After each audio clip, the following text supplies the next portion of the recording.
Great. I'm so excited. Trevor Timbeck and I are back to continue further conversation and exploration. Many of you may have seen our prior conversation. I can't even remember what we called it.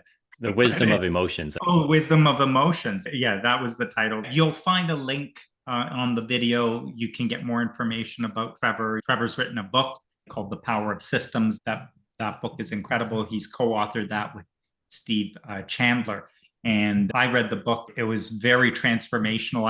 I'm seeing systems all over the place. It really simplifies a lot of things. Today, I'm excited that we're going to touch on and speak to in more depth a system, which will be the nervous system that we have, and connect this to this attention to feeling.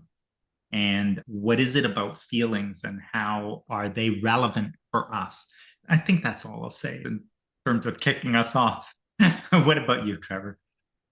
Yeah, it's becoming more and more clear to me now. And I sent Steve Chandler, my co-author, a message this morning of like, I am now so clear that I wrote the book for myself and I'm still the one who needs the book the most. I thought, oh, now that I've released it, the book is for everyone else. But with that realization, that was sort of based on what I uncovered in the writing of the book. I used to say my two favorite systems were the nervous system and our language system. Mm. And I'm never a big fan with my clients anyway of letting them have two priorities at the same, right? So I'm like, yeah, I think the nervous system is my favorite system. Which before today, I probably would have said, if you force my hand, the language system is my favorite system. But Wow.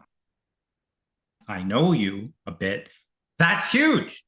What you just said. I mean, I've known you for a while, and I would have also bet that you would have picked the language system.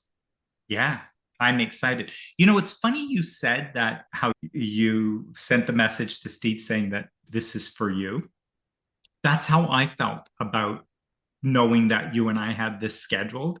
I'm like, well, this is for me because I really want to look at the nervous system, the physical, like that whole connection. And we touched on it in our prior conversation, but yeah, it felt like that for me. Is like this one, I'm wanting to get into this too, right? It's this is absolutely a great deep dive. yeah, I noticed I had a little paying much more attention to my body these days. Fear kind of come up when I saw you release our video because we hadn't talked about the name and you named it Wisdom of Emotions. When I noticed the fear, I had this fear of like, no one's going to watch a video with me called Wisdom of Emotions because people would be like, he's the least qualified person to talk about wisdom of emotions. Well, that's a big deal. I mean, obviously, your journey into this has come in a different way. And to the point about language and this other direction that you've found your way into this. But at the end of the day, what we know is it's whole. It doesn't matter which angle you look into it, it's all looking into the same thing that we're trying to look at. Maybe that would be interesting because what's the tipping point that happened there, given where you were coming from and how you've been focused? Someone might say, what's he going to know about any of this? What has made this such a direction now? Yeah, it's what I noticed was initial story of it's a long story. It's not that long of a story. It's just there's certain points, but it goes back to like my very first coach asked me a question one time. He said, what does your heart have to do with this? And I literally laughed at him. I was like, come on, we both know your heart has nothing to do with this. It's all in your mind. And from there, we had a session. It was a really powerful session where I was crying. And my homework was like, don't stop crying until you're done crying. And I was at work. And I said, can I get up and close the office door? And he said, no. What, is crying embarrassing? He's like, no, you can't get up. You can't close the office door. So I cried for 20 minutes after that session. But then there wasn't a lot of progress for the next few years. And I found the work of Philip Shepard and his book Radical Wholeness and took his workshops and just resonated with getting out of the mind and dropping into the body and even into the pelvic bowl. So again, that was another shift. And then some work of other people. But then the most recent one was the integrity boot camp that I just attended 2 weeks ago with the conscious leadership group, which was very experiential. And I tell people it could also be called feelings boot camp, of like really practicing feeling your feelings all the way through.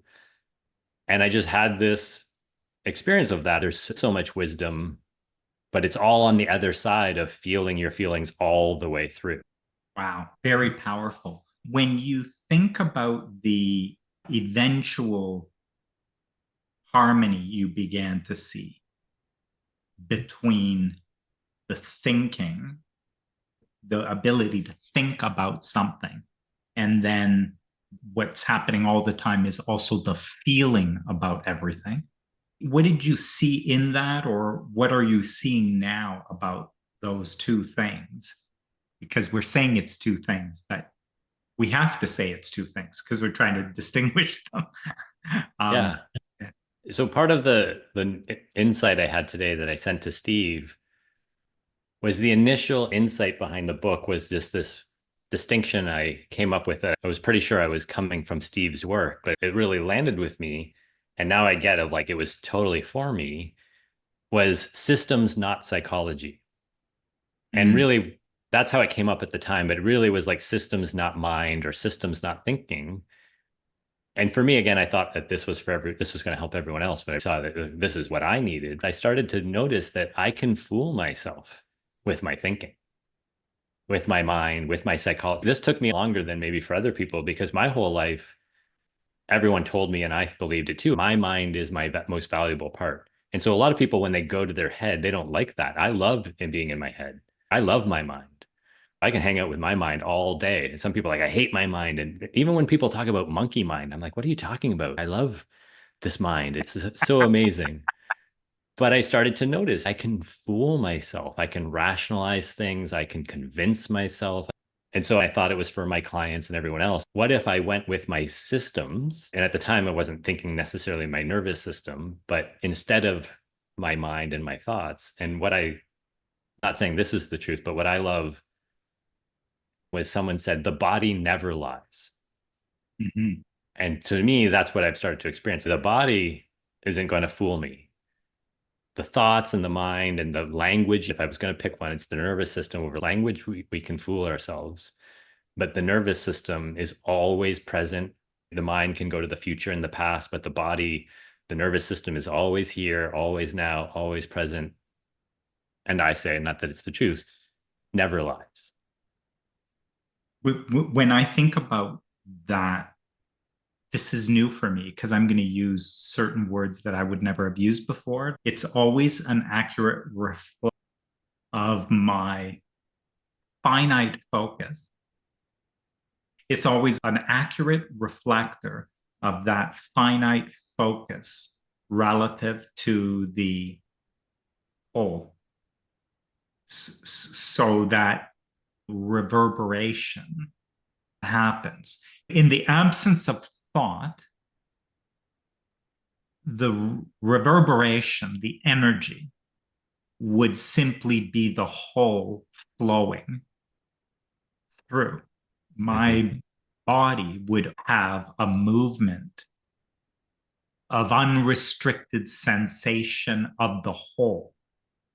It would simply be an unrestricted feeling of the whole. So the feeling I get is, well, I'm thinking about my business. I'm thinking about my relationship. So that focused feeling will bring the attention, the energy with which I'm considering a part. Even just that word to say a part, it is a part. Oh, that's not my whole life. I'm just talking about part of my right. So we're in trouble before we even get down that path, right? Because I've already carved it out. That is heart, right? So right away, Mhm. there's something going on there, but the body never follows into the heart. It remains in the reverberation of the whole. And so it will always signal the degree of harmony, the extent to which I'm engaging with that aspect holistically, or whether I'm lost in a separate part that is different and irrespective of this whole. I love that you started with saying something I haven't necessarily said or used different words. So I was really dropping in to be like, how's it resonating? How's it landing? The other way I probably would have heard that would be up in the mind and be like, well, I don't know about that. It really resonated. And what I noticed as you were sharing was the connection. And even there, I'm using the word connection, but the connection to wholeness, the experiencing of wholeness. To me, what you're pointing to is the body's doing that. The body couldn't do anything other than that. And to me, that's the real time guidance system that we've got if we're willing to slow down, feel. But this is the story I create is like when we're little, we get taught to not feel certain things or don't be afraid or don't be sad. Right. And instead of doing that and getting all of the wisdom the body has to offer, we constrict, we shut down, we do things. And so I don't know about you or other people, but what I learned is to do that really well, go to the mind, go into what we call the mind, but really go into language, what we call thought. And the part that's like, I love the way you said it because when you said apart, I heard the word apart, apart, not just a space part, right? It's like that David Bohm wrote a book, Thought as a System. And one of the things he always says is thought fragments. Like thought must fragment. And to me, I take, whenever I say or hear the word thought, I'm translating it to language, right? Language fragments. Language must fragment. And he said, thought fragments and forgets that it's fragmented, right? Yeah, And then thoughts like, how do we solve this fragmentation? that's It's, great. and then you created problems that you don't need to solve. And then they seem hard to solve because you forgot that you created them or language or thought created them. And to me, that's the dropping into the body is the word that I use. Philip Shepard talks about not listening to the body, like you're up in your head and you have to listen to Right. something down there, Yeah. but listening through the body, seeing that the body is, you said reflector. And I love that. It's like the conical, the thing they use to spy on people and magnify the conversation, like that thing that can collect the sound. That's what our body can be like. It's able to collect so much information and data. Some people will say the body is collecting 1 billion bits of information every second. One, or let's call it up to 10 bits of information per second are accessible to the conscious mind or our awareness up there. It's like that is a rounding error to zero. Like 10 out of 1 billion is essentially zero. So the mind has zero and the body's got it all. And yet, for some reason, in our culture, we really, and I kid a little bit, but I always blame Plato and at least our interpretation of Plato. Maybe Plato didn't say it this way, but that like the body is just this vehicle for carrying the mind around and transporting the mind. Yeah. I wonder too, that becomes because in so much in spirituality, where they speak about mind, and then it's been translated into my mind. So I get it. And like Sydney Banks, he spoke as one of the principles, he spoke about mind. The mind is the energy of all things, that is the intelligence of all things. And that's how he spoke about mind. Well, that's an energy of all things. It is what manifests as all things. When I look at that, it's interpreted as, and we are an aspect of mind. Sid said that too, about there's this mind, the energy of all things, and who you are is a microscopic aspect of the energy of all things.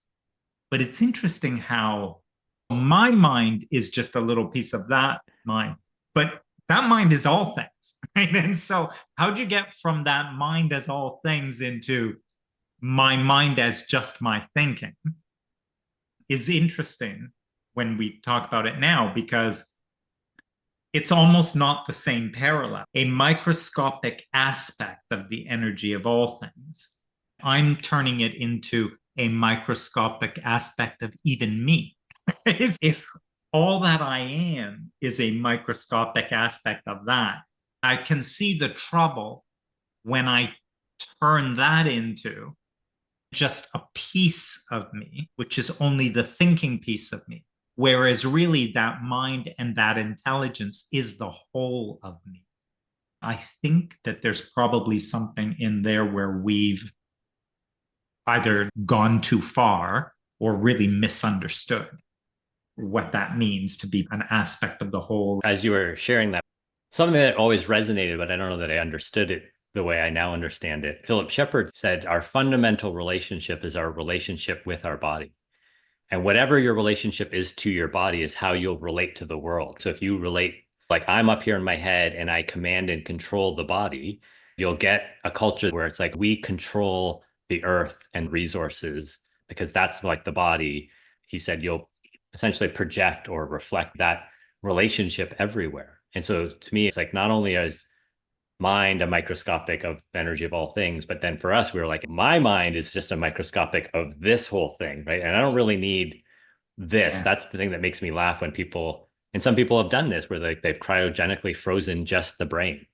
And they're like, someday we'll be able to put it into a body, a new vehicle, and I'll be the same, right? But you read, or at least I've read the stories of the person who gets a new heart and all of a sudden they start having dreams, or the person who got a new heart and had dreams of the person who killed the the person who the heart came from. And then the police were able to go in or make an arrest because there's something in the heart that when it goes into the new body, it's like that's part of it. And so why I'm so fascinated with wholeness is that saying of the whole is larger or more than the sum of the parts. But I'm well trained in this, the Western culture of science and breaking things down and reductionism and saying, if I understand all the parts, I understand everything. Mm-hmm. And you said something a moment ago, kind of like we've grown up into it. We were from a very young age taught to pay more attention to someone else's view about what we should be paying attention to in order to live right than to pay attention to what we came with. Because it could be said that we came with what we need to live. And our whole problem has been maybe moving off of that and starting to pay attention to something else that might tell us how to live. This is all very innocent. In other words, nobody's trying to do anything. Our parents weren't trying to screw us up. And our conclusions were also quite innocent. Because when you were talking about it, I kind of thought of this idea of it's like I decide I'm going to pack it all in here and we're just going to move to China. Right? Been living in Toronto all these years, just going to pack it all up and go live in China. And then I can see that what I'd be doing would be to pay attention to what I should be doing. I'd be trying to figure out what people are doing. Like, how do they get the food here? And how do they decide the things? And so all of a sudden, my attention would go out. And if someone said something to me, like they said, oh, if you want to get on the bus or do this, you need to behave like this. As we come into our physical body, there's also this thing about how does all this work? How does any of this work? And there's a lot of people around here already. Surely they must know. And so there's a bit of an observation of what is it they're doing, which all innocently then leads to conclusion. Look at them. They get up and go to work every day, but they still struggle. They still don't seem to make enough money. So I guess that's what it's like around here. That's what it is. And so all these conclusions that then sort of turn me into a more and more compressed version innocently.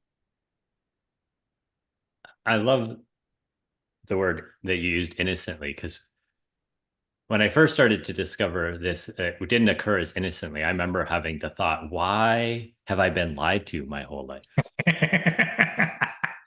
Why are they lying to me? And then I noticed it was innocent, right? But you kind of get to this, or at least I'll speak for myself. I got to this point where I thought or realized everything I know is wrong.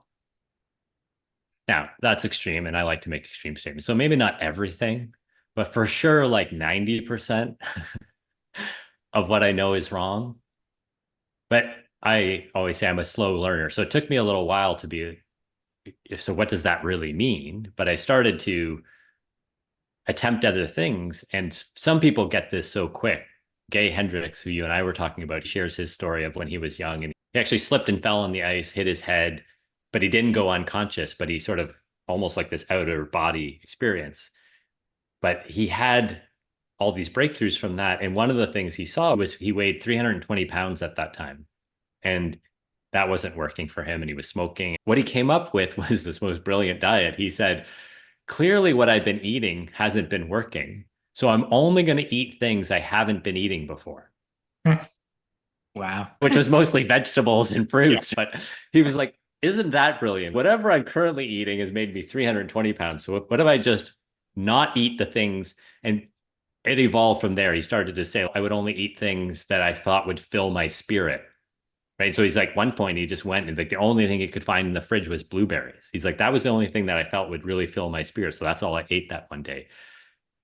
But it made me laugh. It's like, okay, so I had a similar experience of, okay, everything I know is wrong, but I didn't come up with, why don't I do the opposite? Or why don't I do something else? I'd probably say I couldn't feel what I felt when I felt everything is wrong, which was probably a lot of fear, a lot of terror. Oh my God, could I go to a new country when I don't know anything and have to figure it all out again? And so because I couldn't handle that, I probably just sort of let that slide of like, it can't be 90. Maybe it's only 10%, or I'll pick one at a time. And so it took me a lot longer on my journey. But there's something to that realization of like, it is innocent. And to me, what I saw with the power of systems is one of our systems is our culture. That's what I call a culture. A culture is just a system of conversations and a system of behaviors. When someone gets born into it, we look around and be like, okay, so this is how we act. This is how we say, this is what we do. And that was the interesting thing for me, right? To start to see, what if the culture's wrong about stuff? That was my big breakthrough. Like when Philip Shepard talked about five senses, and he's like, that's just a convention cultural thing. There are other cultures who have more than five. That was my Amazing wake up moment, right? Because he said, we have this sense we call a sense of balance, but it's not one of the five. And that was enough for my logical brain to be like, yeah, hold on. It's called a sense of balance, and yet we won't include it in the five senses. That was a big wake up to me. And that's when I was like, why has the whole world been, why have my parents, why have my teachers, why has everyone been lying to me? It didn't occur that it was innocent at that moment. I was actually quite angry at the world. One of the things that I had come across was this idea that we are born in sin. You know, you look at the religion, we're born in sin. And then the other idea of the way they talk about the sins of the father are passed on to the, I think the way it says it is the sins of the father are passed on to the sons, which is great because at least women are left out of that. But we know what they meant. The thing is, in the word sin, when you look back at what is that word, it was something about missing the mark. Mm-hmm. It was something about missing the mark. We could say today, we might say like an error. So missing the mark, there's an error. You and I could say there's a misunderstanding, right? So that then what happens is the misunderstandings of the parents are passed on to the children. And so the culture would be the same way. You are born into the misunderstandings of the culture, the errors, what is off. And it's hard to shake because you're living in that misunderstanding, but so is everyone else. So it must work like this. I don't like it, but it must work this way because everyone works this way, right? So it's kind of like, I think there's something in there that builds up a tolerance. Maybe this gets in the nervous system in our body. Everything in my being says, I don't like this, but we have to accept it because that's the way it is. If the misunderstanding is widespread, but everything in your body tells you it can't possibly be like this, it has to be right because it's everywhere the same. Therein lies the beginning of our friction with life. I love the beginning of the friction with life. I want to share because I'm practicing my reveals. Revealing that when I was sharing earlier about anger, I could feel the anger. One of the things I've learned recently about myself, that's the one emotion I tend to not be okay with. I wouldn't feel the anger. And that insight came flooding back of those moments when I had these discoveries. I got really angry, but I wouldn't feel the anger. I pushed it away and essentially said, it can't really be that it's all wrong. But now I'm starting to see I didn't really pursue that journey because I couldn't be with the anger or the friction in that moment. And the thing that I always, even now, I'm notice a story I have of like, oh, I'm talking about Philip Shepard too much. That's just a story that comes up of this fear. But it's like why I love Philip Shepard so much is like at a young age, before he went to university, he decided like university or go and study this type of theater in Japan. And he went and studied this type of theater in Japan. He felt he didn't belong in this culture. I created this fantastic story about him of like, wow, he was so in tune with something that he could feel the friction. And he was like, I'm not going to make it if I stay in this culture. And so he only had enough money to fly to Europe and he rode a bicycle from Europe to Japan. Obviously, he had to take a boat at some point, but going on bicycle through all of these countries, he saw all these different cultures. And that's when he said he's really started to wake up of like the impact of culture. But there was something that a gift he has that he could feel it at that young age. Whereas for me, I was the opposite. I had a story about you must do what's right. So whatever the culture says, like that's my superpower. It's like I know what's right. I know what we should do. I know what convention is. That's why I got so upset when I found out it was all wrong because I had mastered it. And he says something in his book, but it made me laugh, right? He says IQ test is really just testing your compliance with your culture. I used to be very proud of having a high IQ. And then at that moment, I'm like, oh, that's actually what that means. I am very compliant with my culture. The higher the score, the more I'm able to think as we all think, right? The abstract thinking, Yeah. Yeah. this way of thinking, and all the other ways we comply with the culture. I create anyway. I have to shut off what's going on in my body so I can be in the head and logical, right? Or at least that's the story I used to say. But Well, it's not that I had to shut it off. I just didn't want to feel it. yeah. Well, we could say that at least what's true is you've got to be willing to go against it, right? So if you're going to follow in with that culture or with something that's off from what your body knows is true for you, you've got to develop some sort of muscle or ability to go against it. So to somehow be able to feel the friction and not care, dismiss it, make it unimportant, and push through. Isn't that interesting? Because I think that in a lot of in culture, well, in religions and various different things are like kind of an encouragement of, oh, don't trust that.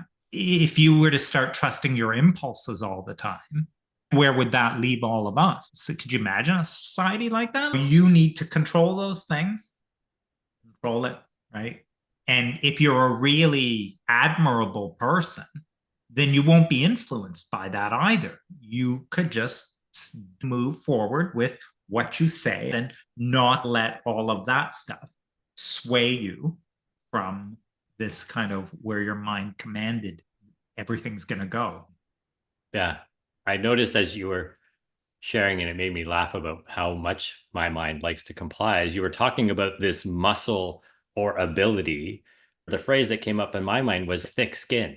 You need to develop a thick, and I'm like, oh, I hate that phrase, thick skin, because the whole thing of thick skin is so I don't feel anything. Feel it. Yeah. Right. And I'm like, that's where my mind initially went. It was like, oh, that's what normally the prescription be, get thick skin, right? So you don't feel it. And it's like, no, that's not where you were really pointing. But it's like that to me is one of the concerns I honestly have about the book is like that people will read the book about power of systems and say, oh, this is all about not feeling and ignoring and just doing this thing or powering through or something else. And that's not what my intention was. And really what I'm learning, not what it's about. But there is this, I at least learned to avoid having to feel things, and that's the cost. I missed out on all of the wisdom and what the body was pointing to when you cut out or kink the hose of your aliveness. You cut out the full range of emotions. And so the bigger one, and you and I talked a little bit before we got on this call, though, is like, how good am I willing to let it be?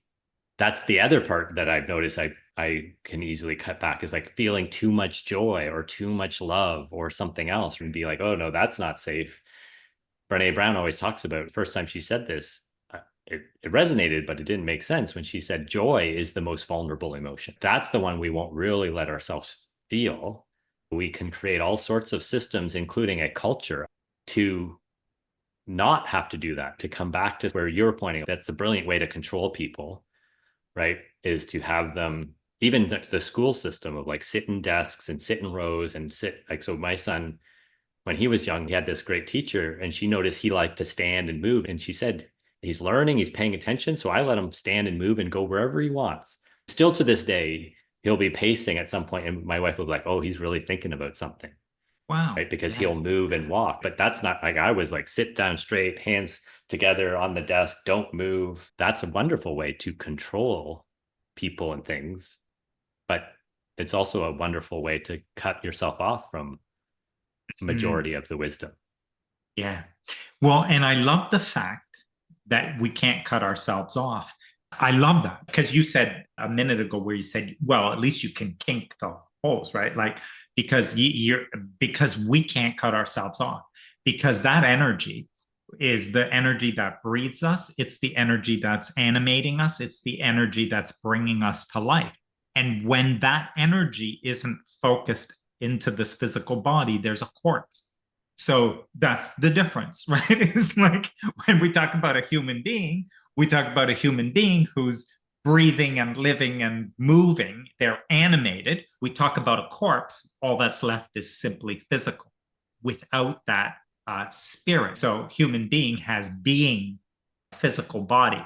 And so there's something really important about that. I think that maybe pointing to or looking more around the idea of system. Because when I first saw your book, that was also where my mind went. Where I looked at this book and I'm going, oh, okay. So this book is just going to talk about how I can shut everything out and understand the system. This is math. I just need to close everything down and look at the systems, and then you can work the systems through and have a system for anything that you need. And so it was great when I read the book. It was pointing to something that was actually very natural, but overlooked. Like, I mean, look at the weather systems. This isn't something that is an unnatural man made concoction. It's just, the way you were using the word is to be noticing the systems, the cycles, the patterns in things. There's indigenous teachings and indigenous ways of learning that's exactly the direction they were looking, where they could see that all the knowledge is available to us right here, and we can get it from nature, from just observing. Maybe we hit on systems. And in the book, you've referred to the great system, which could be a term for the whole or all of it. Right? Then this connection or access from a physical perspective in a nervous system, which maybe is how that non physical energy is moving through this physical body nervous system, maybe the way that that thing transports, or I don't know what word to use. It could be something about the intersection there. Yeah, you pointed to that. It's like the intersection or the connection. Like one way to look at my skin is what separates me from the world. The other way to look at that is my skin connects me to the world.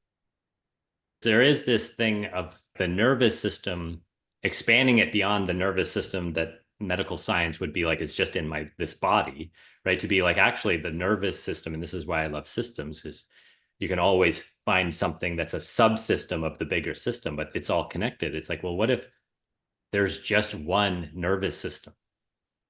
When I zoom in, look at the one inside the skin, that's Trevor's nervous system, right? And that's useful, right? To be like, well, this is Trevor's nervous system. Because if we had to only ever talk about the great system, people wouldn't know who's Trevor, who's Dominic, right? So we can divide them up as long as we remember we divided it up. But it's like, well, possibly there's just one system, the great system. I love that. To me, this is playing with language for what I say works for me, but I think I'm very compliant with the culture. So I think it works with the culture. Versus indigenous language, they would call it the great spirit.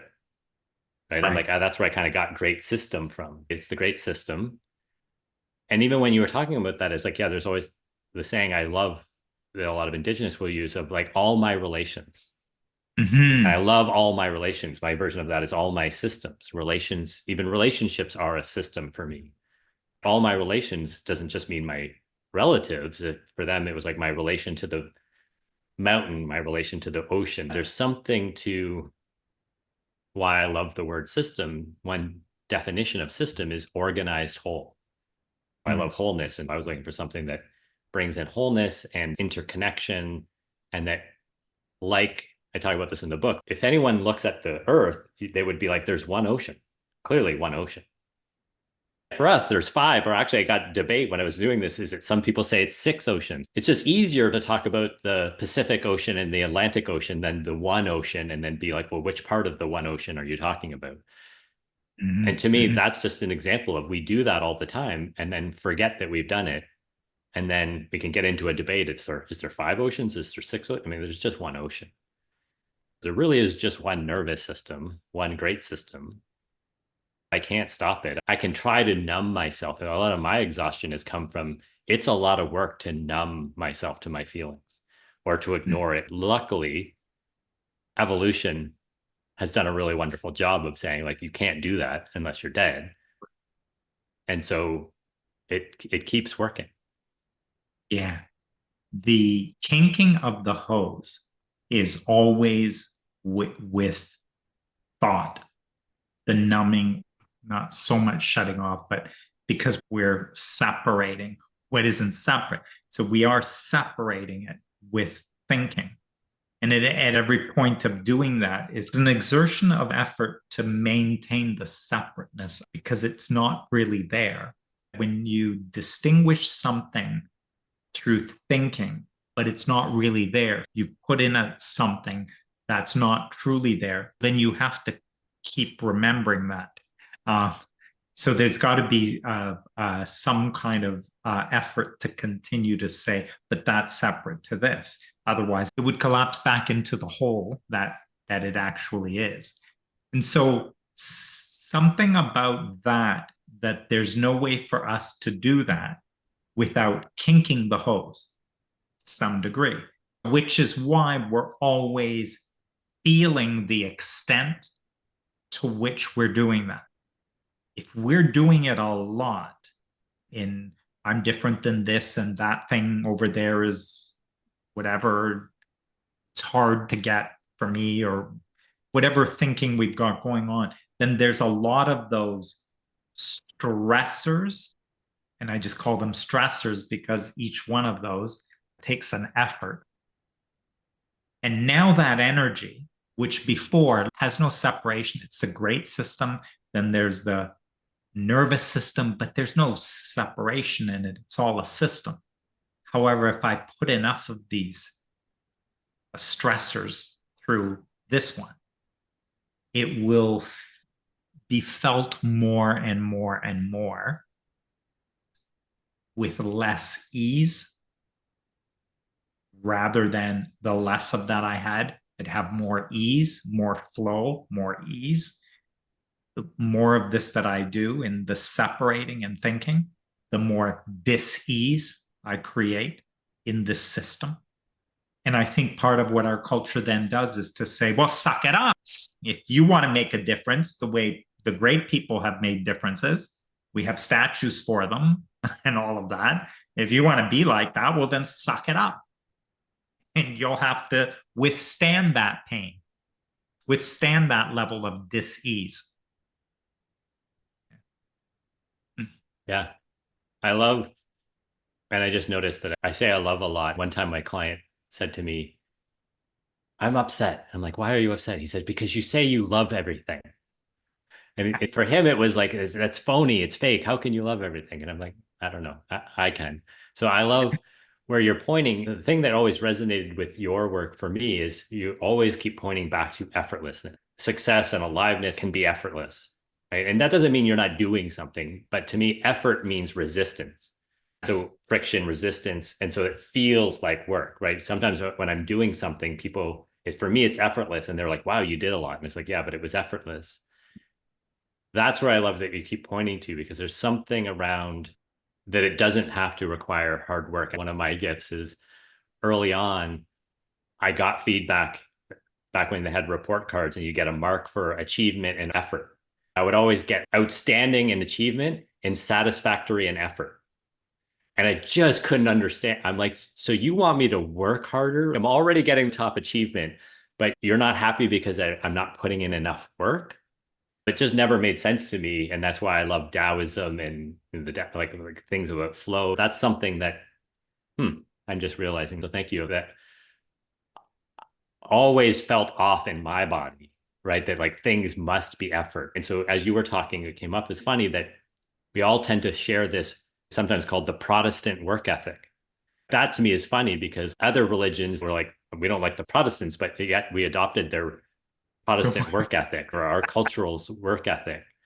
And it's like, oh, that's just a convention. It's a made up thing, like the lines of latitude that don't exist. No one's going to worry about tripping over a line of latitude. They don't really exist, but they're useful. This thing about work ethic or whatever, like conventions, and maybe sometimes for certain things that's useful, but it's not the truth. Mm-hmm. For me, that's something I'm actually appreciating in this moment. That's something that always felt off for me. And I've always been resonant to this idea of flow. I have a strong love for water and all things water. I love the metaphor of water and the flow of water and everything related to it. Although water can become a tidal wave, I don't think water is ever right. And that's where it gets its power, right? So there is something now that I get to revise my story where I was always like, I never felt anything until just a few weeks ago. It's like, no, from a very young age, I felt something about effortlessness. Yes, yes. And this is, I think, part of what's hard to accept. It's so odd. It's hard to accept. One of the things in teachings of Abraham, or I could look at Joseph Campbell or whatever, they point to things like bliss. Abraham says the purpose of life is joy. And right away, you're like, oh no, there's more to it than that. The purpose of life is joy. That's way too simplistic. There's way more to it than just joy. Like that couldn't possibly be it. So it's amazing the amount of resistance to what's easier, what feels better, what feels really, really, really good. Right? So the anything in that direction, I'll say, if you go too far, you will meet your resistance. Right? But what if that is the reality of this existence? What if the universe and all of existence does not effort? What if to be requires no effort? So, what if that were true? What if that's the truth of the way that system works, would be without an effort in it? By the way, there's paradox all over the place, right? Tons of energy in it, just absolutely no effort in it. Lots of energy in it, no effort in it. So then that's an interesting inquiry. What is that? It's what came up as you were sharing the effect of culture and ours around science. They talk to any scientist, they'll tell you if you kick a ball or pour water, it's going to take the path of least resistance. Yeah, yeah. But we could also call that the path of no resistance, right? There's always resistance, but take the path of least resistance. Is it possible to have no resistance? There's gravity. What if those aren't resistances? People forget what makes this whole world work is gravity. If you turn off gravity, planes crash, all sorts of stuff happens, right? So gravity isn't resistance, and we're not fighting gravity, right? One way to look at gravity is like gravity tells the plants which direction to grow when it's dark. Some of it is reaching for the sun and the light, right? But there's also this intelligence in this one great system and in this nervous system. And I think it's our culture and our focus on work effort and all the rest of it that we would name the path that everything takes in nature the path of least resistance versus Right. something as simple as what it occurred to me as you're sharing, like, oh, nature takes the path of no resistance. And of course, we can always label things resistance. We get to label it whatever. It's like, well, gravity's resistance and the tree has to overcome the resistance. It's like, actually, that's just one Yeah. way to look at it, one way to talk about it. I love that you just made me see. I've been wondering about this. So, Abraham Hicks is a teaching that I followed for a while. Esther Hicks has been channeling Abraham since 1985. It was about 40 years. The teachings evolves in language to match where the world is, roughly. Mm-hmm. Abraham, from early days, would speak about the path of least resistance. More recently, Abraham began to say it's not really the path of least resistance. It's the path of most allowance. They've been changing the language. It's a matter of the one thing in that teaching is they'll really kind of meet where the listening is, I think, is the way to describe it. And so I've noticed some things in the evolution of the teaching. They often point back and say, we used to say this. Today, how we'll say it is this, because they know you can hear it today, or society can perceive in a different way what they're talking about. So they speak now to path of most allowance. They used to say, your inner being will guide you by the path of least resistance. But today they speak to your inner being will move you by the path of most allowance, by the easiest path, the path of most ease. Yeah. It came up for me as you were sharing that. I wouldn't have previously been able to hear what you just shared, because one of my big shifts in my nervous system, the other big shift in my language system, is from Humberto Maturana, who said, language isn't for transferring information. If it was for transferring information, I would be like, how come they're changing the information? But he said, language is for coordinating behavior. And that was mind-blowing for me. When I start to look at it, it's like, well, if language is for coordinating behavior, you'll say least resistance if that coordinates the behavior in the listener you're looking for. And then as the listener changes, you're free to change the words because you're like, I'm not trying to transfer information to you. I'm trying to coordinate behavior. And if this word coordinates the behavior I want, then I'll go with that word. That's the part where even I'll reveal I struggled in the beginning with Abraham Hicks and even just the concept of channeling. Because I'm like, that's Yes. not true. Science says you can't channel. And I was like, so I couldn't even listen. I didn't get that if I'd known about coordinating behavior, I probably would have, what behavior are they attempting to coordinate? But I was so stuck on the information and how, and it's like, I couldn't listen in the beginning. That's where initially I was like, oh, Dominic and his work with someone who's channeling, that's sketchy. But luckily you kept resonating with Effortless and all the other things and the way you dance with people that I'm like, okay, I'll keep coming back. And eventually you started to coordinate my behavior very powerfully. Well, I did not want to be following a teaching where some woman who's channeling calling themselves Abraham. That is not something I wanted to be following.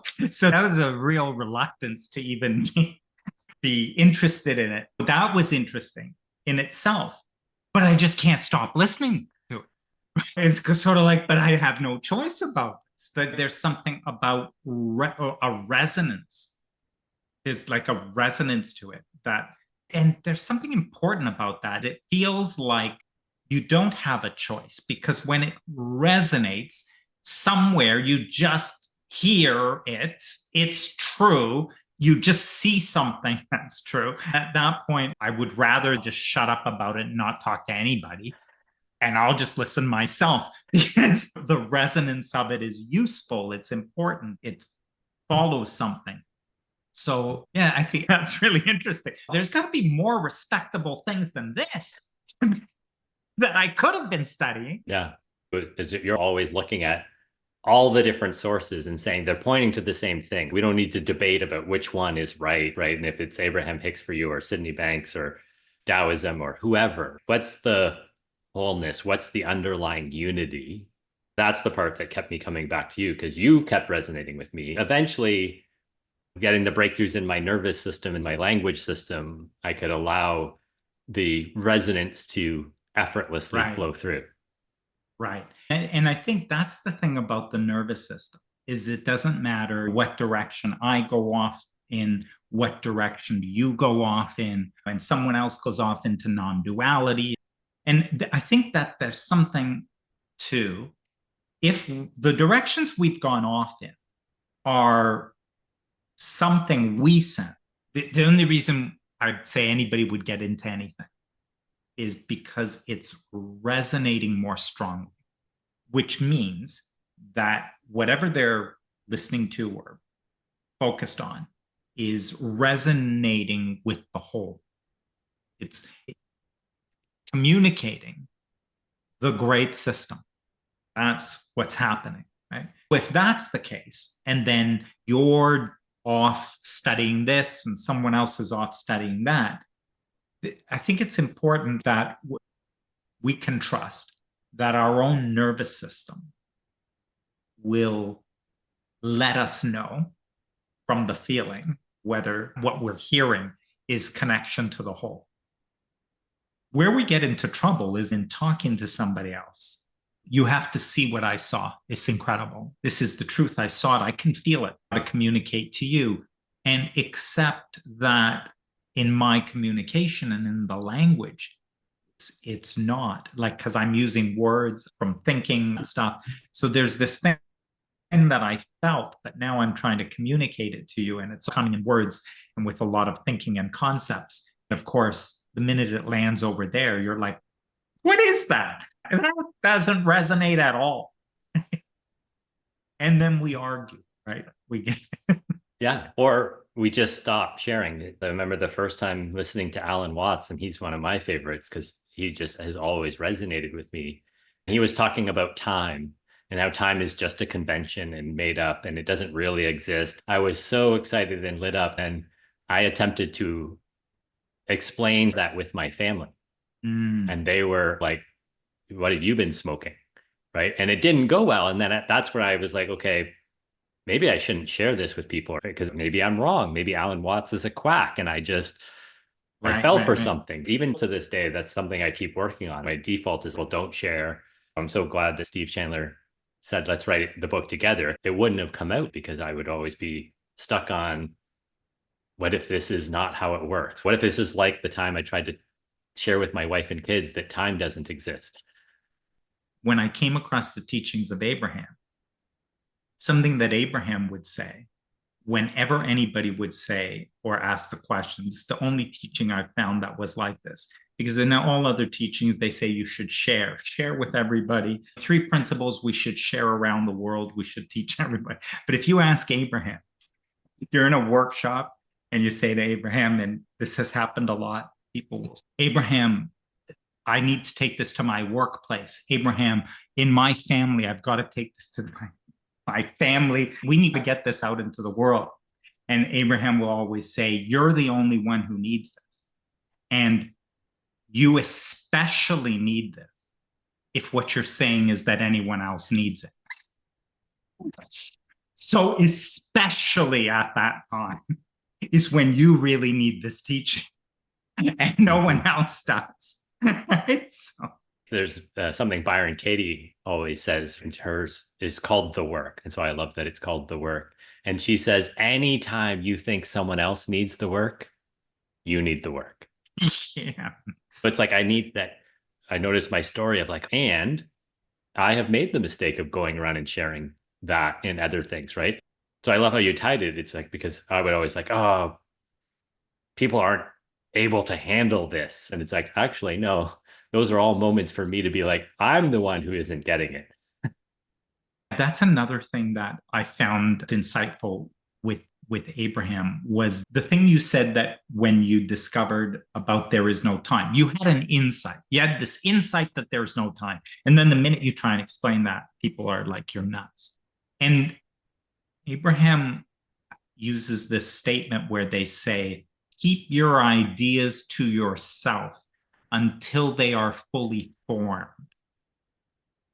The insight, the glimpse of truth, like Sid said, was from formless to form. This is kind of the flow of it from that great system into more focus. And so it would come in as a seed. And from formless to form, it's interesting because Abraham was like, keep it to yourself until it is fully formed, because you're looking like a small seed of something and you can see it. Now, the seed that you see, if you imagine a seed, you can see the entire truth of it.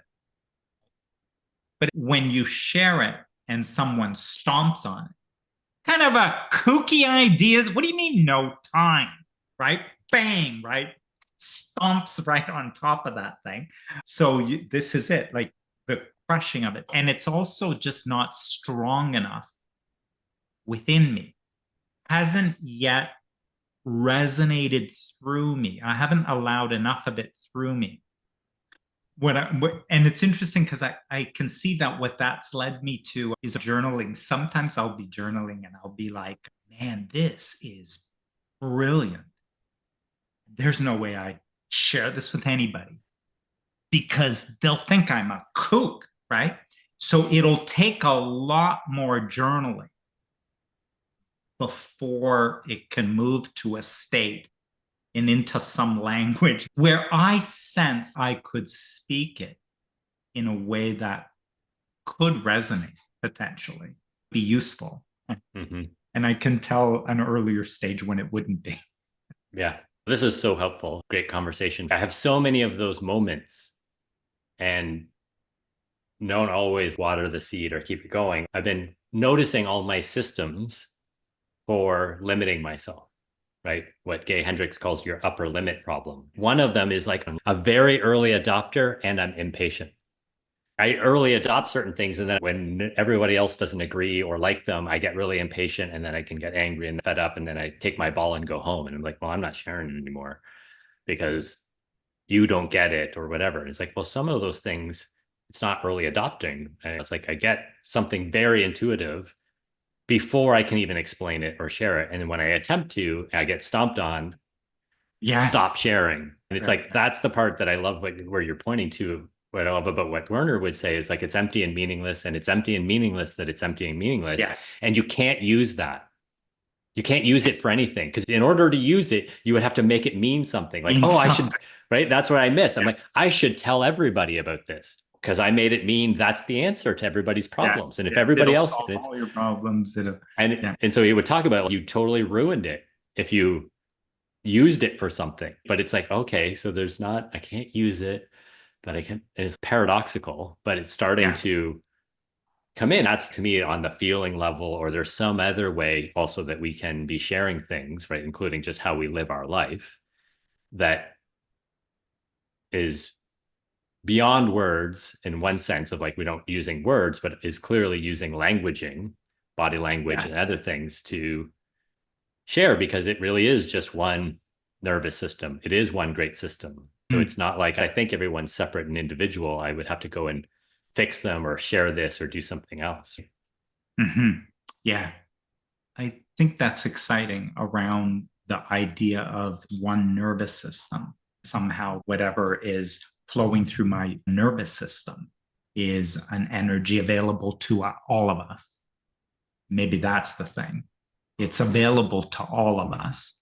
And there's something about that in the coordination of behavior, in the cooperation between us, in what is co-created between us.